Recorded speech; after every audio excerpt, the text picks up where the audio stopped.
తెలంగాణ మంత్రివర్గంలో కొత్తగా చోటు దక్కించుకున్న మంత్రులకు ఇవాళో రేపో శాఖలు కేటాయించే అవకాశం ఉంది. రాత్రి పొద్దుపోయాక కొత్త మంత్రులకు శాఖలు కేటాయిస్తారనే ప్రచారం సాగింది.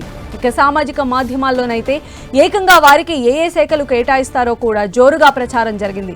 అయితే ప్రభుత్వం ఆయా మంత్రులకు శాఖల కేటాయింపుపై ఇవాళ లేదా రేపు ప్రకటించే అవకాశం ఉన్నట్టు తెలుస్తోంది.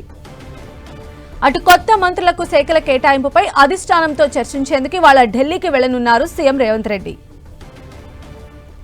మరిన్ని అప్డేట్స్ మా ప్రతినిధి కొండల్ అందిస్తారు. కొండల్, నిన్న కొత్తగా ప్రమాణ స్వీకారం చేసిన మంత్రులకు ఎలాంటి పోర్ట్ఫోలియోలు ఇచ్చే అవకాశం కనిపిస్తోంది? ఆ పోర్ట్ఫోలియోకి సంబంధించిన సస్పెన్స్ ఎప్పుడు వీడొచ్చు?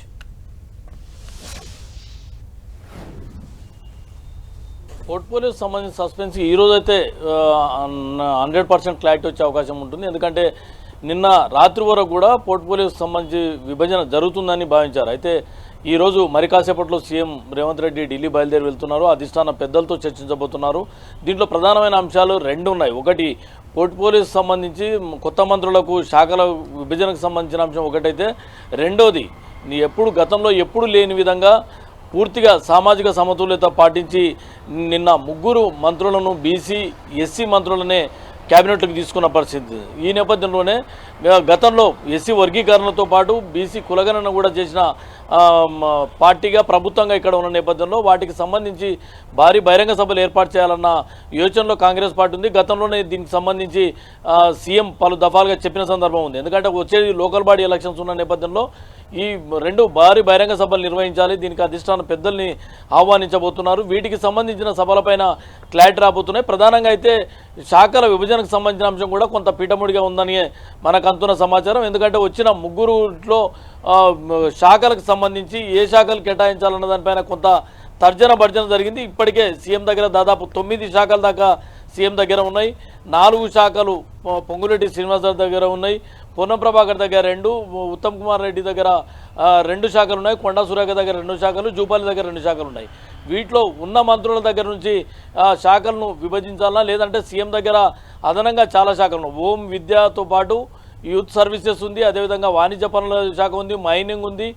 ఇలా 7-8 శాఖలు సీఎం దగ్గర ప్రస్తుతం కొనసాగుతున్న నేపథ్యంలో వాటిలోకి వెళ్ళి విభజన చేయాలన్న దానిపైన కొంత తర్జన భర్జన అయితే సాగుతుంది. దీంట్లో మరి ఒకవేళ శాఖల సెఫిలింగ్ అని జరిగితే ఇప్పుడు ప్రస్తుతం ఉన్న మంత్రుల దగ్గర నుంచి కూడా మొత్తం టోటల్గా పోర్ట్ఫోలియోస్ షెఫ్లింగ్ అవుతుందన్న ఒక చర్చ కూడా జరుగుతుంది. ఎందుకంటే నిన్న వారి ముగ్గురు వరకు కొత్త శాఖలు ఇవ్వాలి అనుకుంటే సీఎం దగ్గర ఉన్న అదనపు శాఖలతో పాటు మిగతా మంత్రుల దగ్గర పొంగులేటి దగ్గర ఉన్న 4 శాఖలు ఇలా వీటిలోకి వెళ్ళి విభజించే అవకాశం ఉండేది.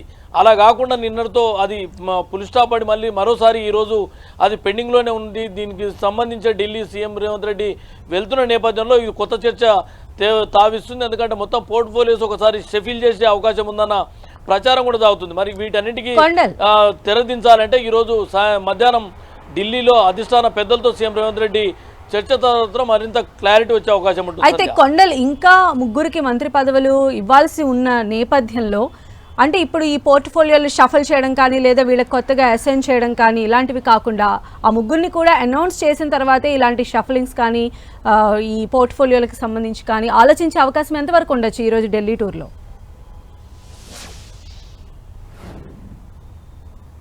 ముగ్గురు 3 పెడుతులు ఇంకా పెండింగ్లోనే ఉన్నాయి. వాటికి సంబంధించి నిన్న మనం చూసాం పూర్తి హైదరాబాద్. ఎందుకంటే ఆశాభావులు ఎవరైతే కోమటిరెడ్డి రాజగోపాల్ రెడ్డి అనుకోండి, సుదర్శన్ రెడ్డి అనుకోండి, మల్రెడ్డి రంగారెడ్డి అనుకోండి, వీళ్ళందరూ కూడా చివరి వరకు తమకు స్థానం దక్కుతుందని ఆశించారు.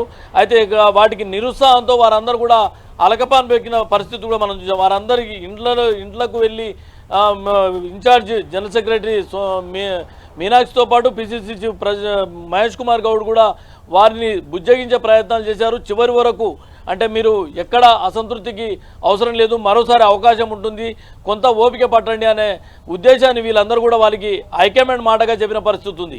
ఈరోజు ఢిల్లీలో సీఎం రేవంత్ రెడ్డి అధిష్టానంతో జరిగే చర్చల్లో కూడా ఇది కూడా ఒక చర్చనీయాంశంగా ఉండే అవకాశం ఉంటుంది.